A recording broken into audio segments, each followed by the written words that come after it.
Hello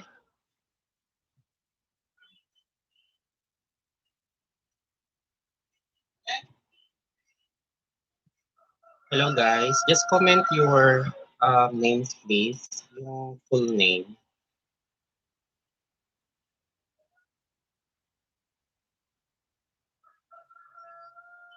Sa mga nakapasok na, just comment your full name please.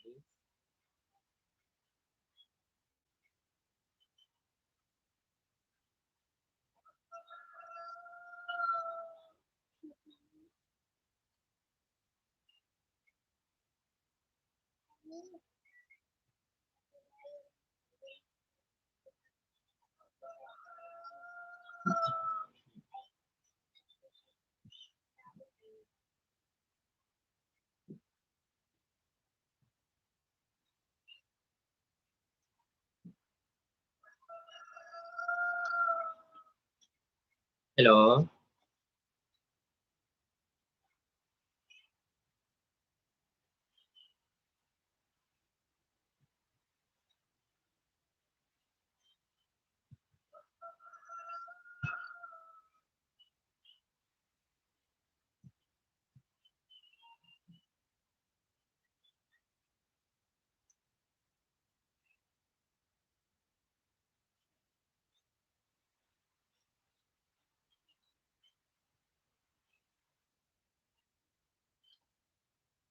Okay.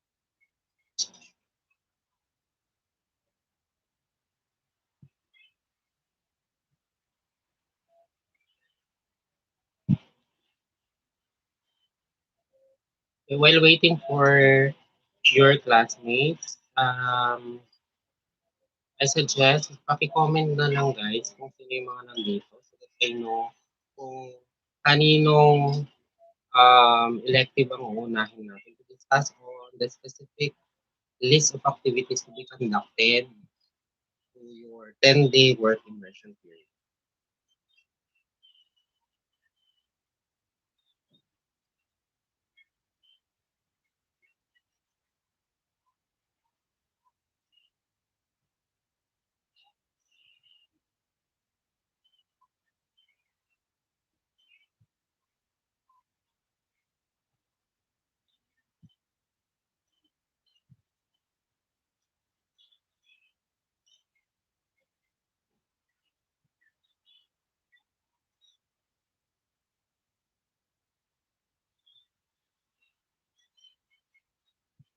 Okay, can we start now?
Okay, is everybody here? We only have four. So while waiting for the others, I think I would suggest that in our GC you may comment or you may take a screenshot on your comments on our live work immersion orientation for today. Okay, so unahin na lang kita Jericho para hindi tayo magsayang ng oras because I intend to do this in a very short period of time.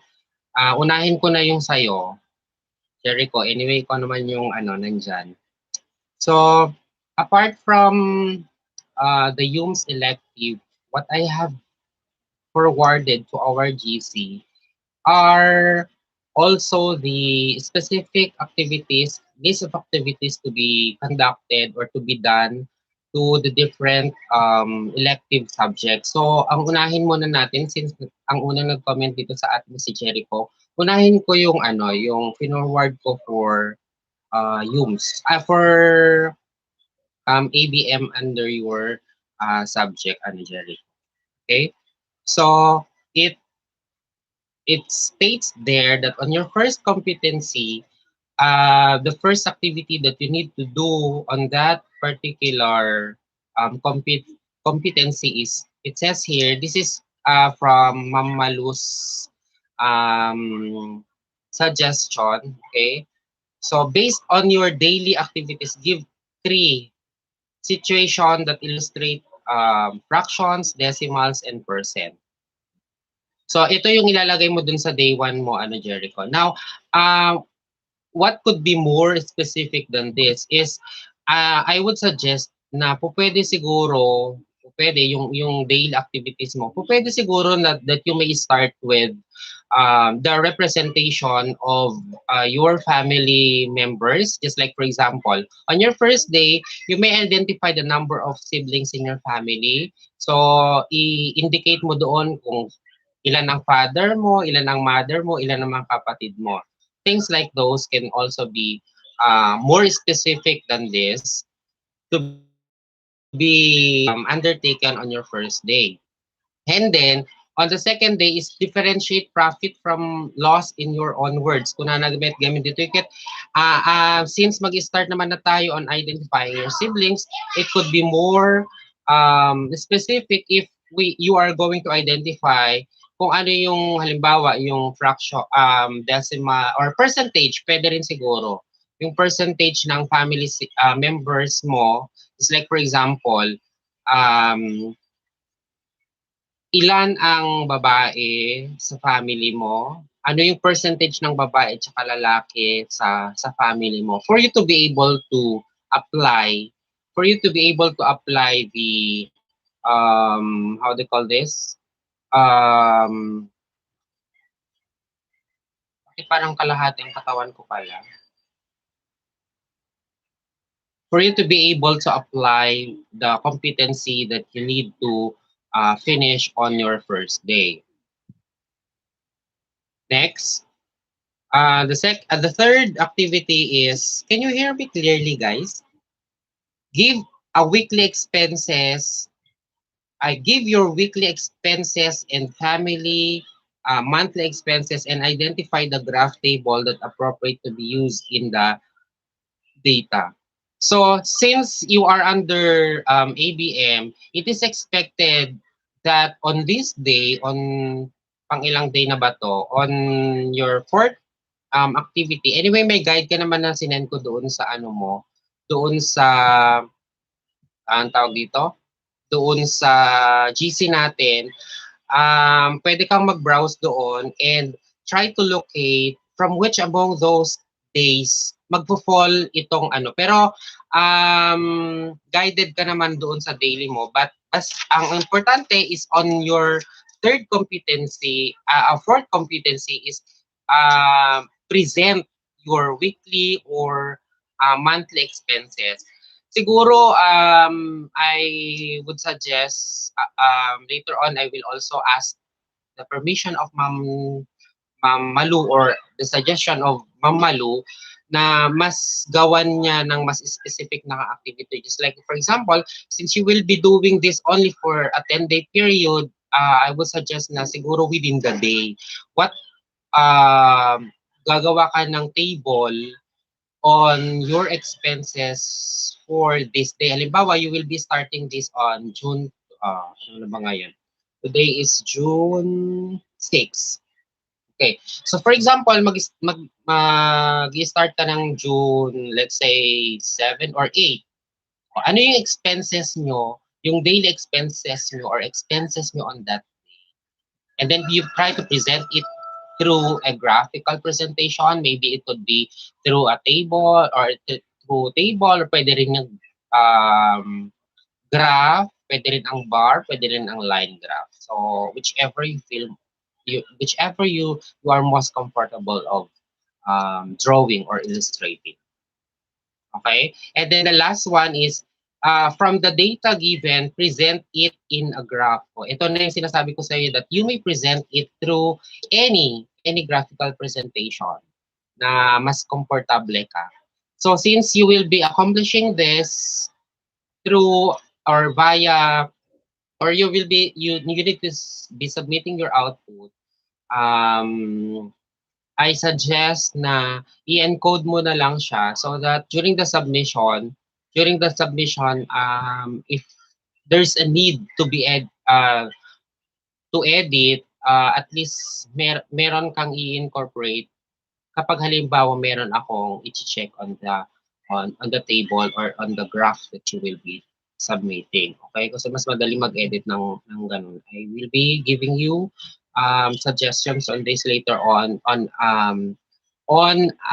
more personal scheme because on your first day I will be visiting all of you in your respective home naman for the monitoring of your first day. But I would suggest also that you need also to review on the class program na binigay ko sa inyo doon kung anong oras yung time natin for work immersion.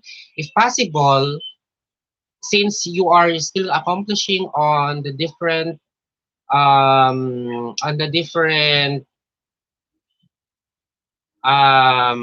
subjects this semester, I suggest na ang tawag dito, mag-stick kayo doon sa naka-class program na time ninyo for work immersion para hindi mag-overlap yung gagawin nyo for the day. I understand that you also have other subjects to comply on the required outputs, but take time also to accomplish what is required in this particular subject. So may I just try to read on. Okay, so yun lang ang mga specific subjects, activities mo, Jericho. So may I just would like to read on the comments of the viewers. So Jericho, first honor si Jericho from Babayungan Oneg, then this Frenaline. Oy, Frenaline, naayos na ba yung yung hindi natin ma-reach out diyan sa Kalasitan, then Karil. Unig na pala si Karil, hindi ka na pala Karil, hindi ka na pala Kalapangan. And then Rhea Lynn, si April, si Pauline, always present. Itong si Pauline. Christine, Tracy, Sunshine, Crisanta. Crisanta, kumusta niya si Amiel? And then Racy, another Racy.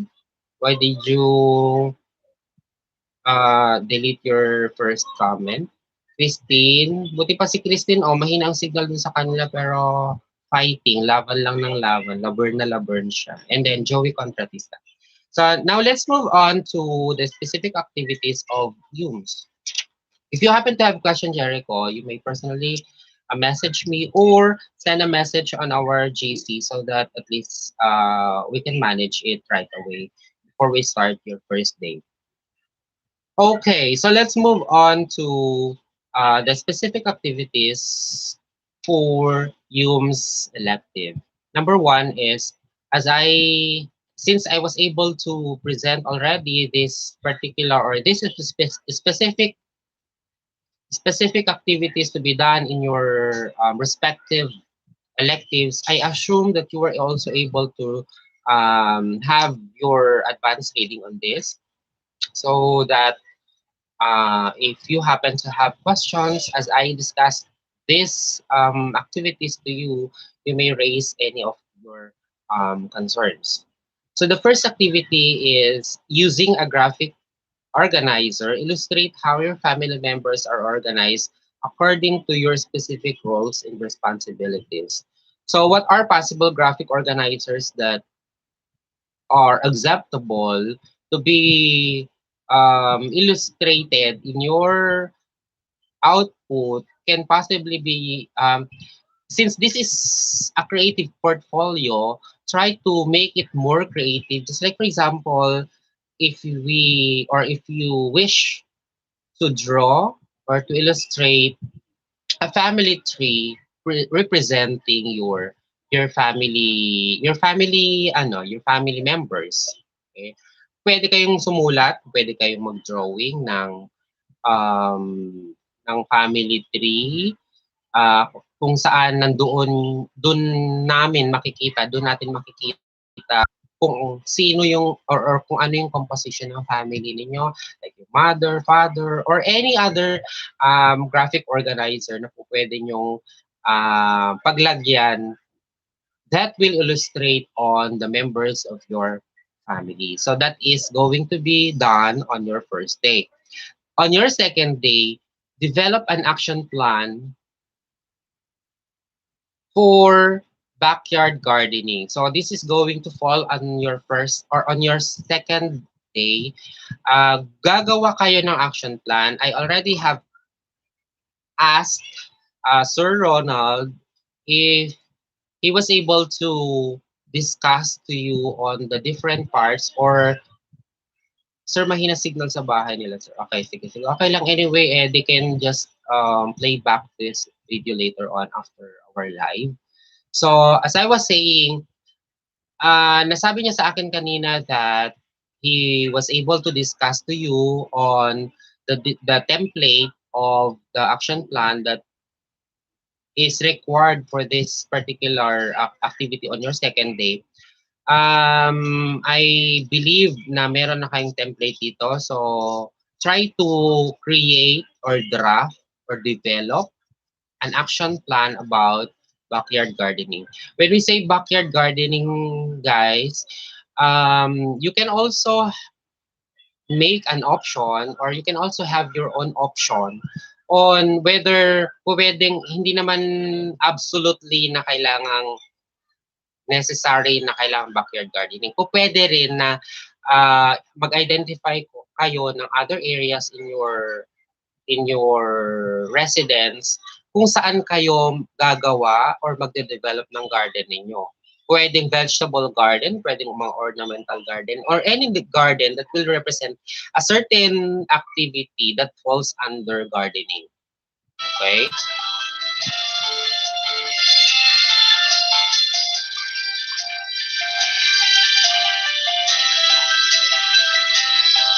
Tumatawag, guys. Okay, and then the third one is create a daily narrative report with proper documentation of the implementation of your plan. Wait lang guys ha. Ma'am Jo, Zone 5.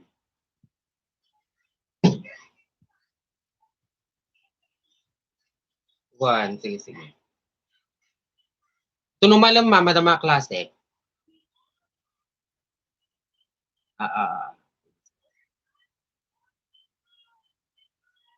Okay, so on the third activity, hindi kasi na-specify dito kung ano yung gagawin ninyo. Since this will fall on your 3rd to 10th day, na kailangan nyo nang gagawa ng narrative report with the proper documentation of the implementation of your plan. So, this simply means that, for example, on your third day, since yung first ninyo is mag-identify, ay gagawa lang kayo ng family tree or ng organizer ninyo, and then on the second day is magde-develop na kayo ng plan ninyo for a backyard gardening or any garden for that matter. On your third day, towards the end, towards the 10th day, you may opt to specify since ang documentation dito is yung daily narrative report ninyo for your third day, fourth day hanggang doon sa doon sa last day ninyo. However, this morning, I talked to Sir Ronald to specify on the particular activities on each day para mas guided kayo on what to do on a particular day. It's like, for example, since the third day is mag-start na kayo ng documentation ninyo for the implementation of your action plan, kung pwedeng ganito, I will suggest, only I will suggest, kung pwedeng ganito, pero depende later on kung ano yung mapag-uusapan ninyo nila Sir Ronald, because I will be still asking Sir Ronald to accompany me during the monitoring. So, apart from the monitoring na ikakandak kasi namin, syempre, on your part naman, you need to save or take documentation, particularly pictures on your accomplishment for the day. Okay, so yun yung gagawin natin dito. Kailangan may specific na gagawin for the specific days. So as I was saying, on the third day, for example, mag-identify na kayo. Is it going to be a vegetable garden? Is it also going to be pwedeng yung rice field? Pwede yon. Basta kung ano sa tingin ninyo yung appropriate doon sa usual na ginagawa nyo na. Do not think or consider a gardening that you are not used to be doing in the previous day. So, kung halimbawa kagaya for example nila Joey, may mga ornamental plants sila doon sa tapat ng bahay nila. Pwedeng yun na lang yung gawin niya para makatulong din siya doon sa bahay nila to maintain the beauty of their garden. However, in some other cases, just like for example, baka meron sa inyo, halimbawa, ni Rainier Kuma, tagtal-talon isunak, at mabalimit nga rejay i-document na nga accomplishment na for the day. Halimbawa, Kuma, the third day na kitnapan nag-stick ka, Kuma, for example, ni Corona, tapos yung accomplishment naman ni Rainier, napan nagraep, kinahapunan nun, okay lang yon. Okay? But then again, try to reconsider or try to stick on the class program na present namin sa inyo or binigay namin sa inyo nung nag-start ang second semester. Kasi meron tayong pina-follow dito na program or schedule so that hindi naman ma-sacrifice yung time ninyo sa ibang mga subjects ninyo. Okay? So, yun, pwede yung ganon. And then, the following day, pwede nyo naman gawan ng documentation, just like for example, nag-repot kayo, ganyan. And then, nag-replant kayo, or di kaya gumawa kayo ng soil mix ninyo. Things like those, guys, na hindi kami nagpe-prescribe ng kung ano yung gusto ninyong palista. Vince 123 TV. Sorry kapatid, we're having our online class. Pasensya na. Okay, so saan na ba ako? Nawala tuloy ako. I will not prescribe particular activities based on what I know because I am trying to give you the freedom to choose on specific activities that you are doing normally or usually in your respective home. So, ang kagaya nga ng sabi ko kanina na huwag kayong gumawa ng isang activity na hindi nyo naman usual na ginagawa para hindi rin kayo mahirapan. Kasi, you know guys, if it's only for the purpose of compliance, it's not going to be realistic. So, try to be more realistic. Kung ano talaga yung ginagawa ninyo sa mga bahay ninyo, kung ano talaga yung ginagawa nyo dun sa mga araw na yon, you may stick on those or just try to be more realistic and take take documentations or pictures on those specific activities. Okay, so bahala na kayo mag-divide doon sa kasi ang nakaalat diyan is 8 days. Ang first day ninyo is identify nyo lang yung parang family tree nyo and then yung number 2 or graphical presentation ng family members ninyo. And then dun sa second day nyo is craft or mag-develop lang kayo ng action plan ninyo. And then on the third competency, yun na yung gagawan na ninyo ng narrative report on the third day towards the 10th day of your 10-day work mission period. Okay? So, yun yung gagawin ng ating YUMS students. Now, in the case of elective naman ng STEM, um, I am still waiting for Ma'am Malu to conduct or to provide me yung final list kasi kailan ba yun? Saturday nag-send siya sa akin pero I suggested na mas maganda kung maging specific. And then this morning nag-usap kami, ito yung nabigay niya yung kay Jericho pero yung mga others majors and kasi dalawa kasi yung ano natin ng ABM, 'di ba? Iba sa accountancy tapos iba kasi doon sa engineering. That's why nagkaroon kami lang miscommunication ni Ma'am Amalu. Akala niya isa lang.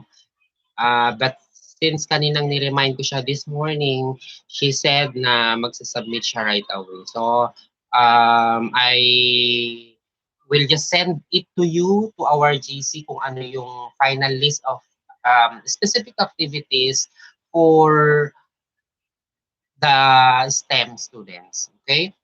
Now, nakalimutan ko palang sabihin sa inyo kung why are we conducting this orientation for the 10-day specific activities or list of activities to be done is for you also to be guided or magkaroon na kayo ng overview on uh, the things or the particular or specific activities na gagawin ninyo kasi for sure magtatanong-tanong na naman kayo ulit later on so para hindi na kayo magtanong later on or yung iba kasi sa inyo nagme-message sila sa akin and I I can honestly feel and can relate personally to them kasi yung iba sa inyo excited na mag-start. In fact, yung iba sa inyo disappointed because we were not able to continue on the previous plans and also the previous activities that we already have conducted na hindi natuloy. So, para lang magkaroon kayo ng advanced information on yung mga gagawin nyo for the 10-day period, ito na yung ano natin, ito na yung virtual orientation natin. Nga pala, each one of you who are present here, please try to take screenshots and then send it to our GC because all of these things are part of the documentation for the preparation. Okay? So ganito kasi ang mangyayari sa mga nagtatanong sa inyo kung paano or kung kailan ba tayo mag-start talaga ng work proper ninyo. I-share ko lang guys that compared before na we were able to move on very fast on the activities for the pre-immersion and the work immersion proper and also the post-immersion orientation. Ganito kasi ang procedure nito guys. There are documents that are required to be accomplished prior to the conduct of the work immersion proper. Just like for example, I need to accomplish the memorandum of agreement to your parents. Isa-isa yon. So, iisa-isahin ko kung sino-sino yung mga gagawa ng MOA. Out of how many? You are 38, I think. And then, yung kailangan, kahit nasa bahay kayo, mag-a-apply pa kami ng ang tawag dito, mag-apply pa kami ng inyong mga insurance. So, after nyan, after na namin ma-accomplish yun, mamaya, that's why nagtatanong ako sa inyo kanina, na I also need to conduct a separate meeting or a separate orientation to your parents so that they will also be guided on what to do during the conduct of the work immersion proper.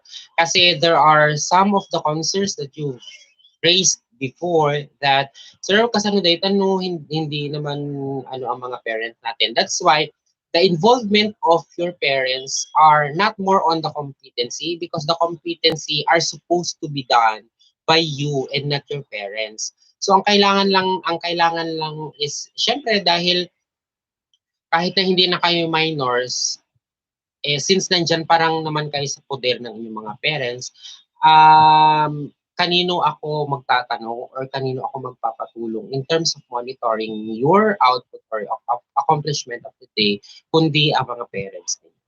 So, yun yung ano natin, concerns natin. That's why we need to conduct really, sa mga nagtatanong sa inyo, sir, bakit kasi ano pa, ganito, ganito pa, hindi naman sila busy.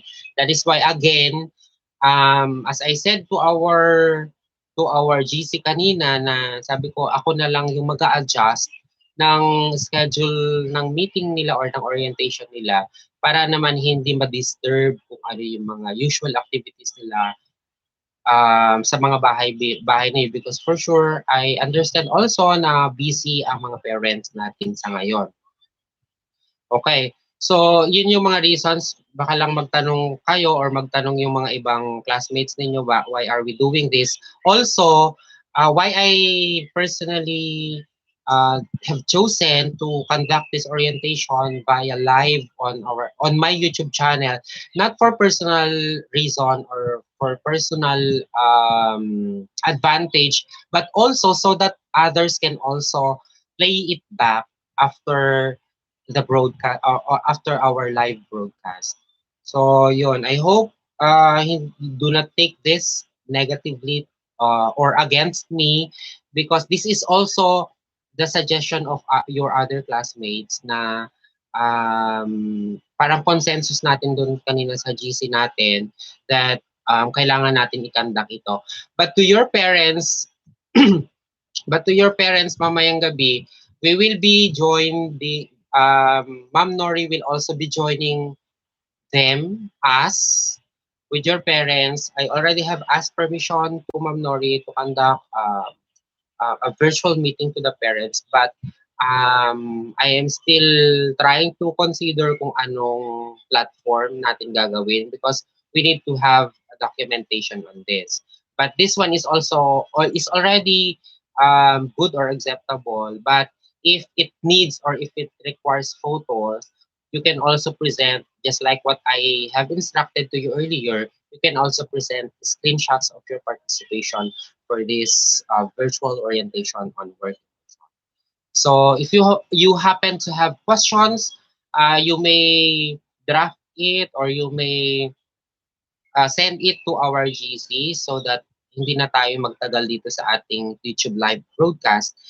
Sa mga hindi pa nagtitake ng mga screenshots, please take the screenshots and then send it to our group chats. Okay? So okay na. Sa mga hindi nag-attend, you can share it to them, yung itong video natin, para ma-inform naman sila or ma-orient naman sila kung ano yung gagawin natin. Hindi ko sure kung legit ba yung Jericho, legit ba yung sinend ninyo na picture ng power interruption mamayang gabi dyan sa area natin? Kasi I'm presently here. Actually, guys, nandito ako sa kwarto ko. I am planning um, to go to school this afternoon. Pero hindi ko lang sure kung matutuloy ako because of the power interruption. So kung mag-start pala yun ng 7:30 or ng 8 o'clock, dapat pala ang meeting natin should be earlier. Kasi usually I know that most of your parents are very busy even in the first hour of in the morning. Kaya I think it would be better kung gagawin na natin earlier this afternoon. Maybe I'm sure nandiyan naman na sa mga bahay-bahay ninyo yung mga parents ninyo ng around 7 o'clock. Anyway, very very short lang naman ito. Just like ngayon, very short lang naman ito, guys. Just as what I promised to you earlier. Okay? So if you don't have any more questions, guys, no more questions. I think I need to say bye-bye, but I'd like also to take this opportunity to shout out. Ito yung mga nandito. Ayan sila, Jericho, Frenaline, hello sa inyo dyan lahat dyan sa Abaryungan, ay sa Kalasitan, Frenaline, Karil from Abaryungan, Uneg, Rayalin from Kalasitan, April Fernandez, Abaryungan, Uneg, Pauline Peralta, Abaryungan, Luar. Totoo ba, ano, Pauline Peralta, nandiyan ka ba sa Abaryungan, Luar? Or nandiyan ka pa rin sa Gataran? And then Sunshine Adviento from Abaryungan, Luar, Balisik Crisanta from Kalapangan, who else? um, Joey Contra Christine Mata sa Baryungan War, Joey Contratista, Baryungan War. Sir, mahina daw signal nila, sir. Okay, sige, no problem. Okay lang. Vince 123, hello sa'yo kapatid. Pasensya. Vanessa Aison from Kalasitan, Krisha from Kalasitan, Joshua Baryungan War. Okay, ito yung reason ko sa inyo, guys. So, bakit kayo nagpapa-comment pa si sir ng ano? Kasi there are some of you whose name, whose account are not exactly kung ano yung pangalan nila. Kaya baka lang um, tawag dito, baka hindi ko ma-identify kung sino yung present ngayon dito.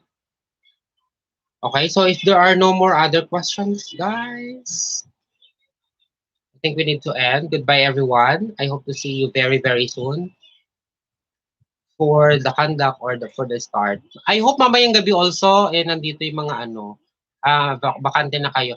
Nga pala guys, reminder, mamaya during our presentation, what do you